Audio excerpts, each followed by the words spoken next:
রিমা, আজ কি গল্প বলবে? আজ এক পরিশ্রমী কৃষকের গল্প বলবো। এক গ্রামে বারিক নামে এক কৃষক থাকতো। তার ছোট্ট একটি জমি ছিল।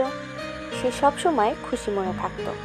প্রতিদিন সকালে সূর্য উঠতেই সে মাঠে চলে যেত, কঠোর পরিশ্রম করত। একদিন একজন বড়লোক তাকে বলল, তো জমি এত ছোট, এতে কি হয়? আমি হলে এইসব কাজ করতাম না। বড়লোকটির কথায় রহিম হাসল আর বলল, আপনি বড়লোক মানুষ, আপনার অনেক জমি আছে, কিন্তু এই ছোট জমিটি আমার সম্বল, আমার সবকিছু। এতেই আমার শান্তি। কিছুদিন পর গ্রামের মানুষ দেখল বারিকের জমিতে অনেক ফসল হয়েছে। বড়লোক মানুষটা এসে লজ্জা পেয়ে বলল, তুই তো সত্যি পরিশ্রমী, এই ছোট জমি তোর জন্য অনেক বড়। বড়লোকটির কথায় বারিক হাসল।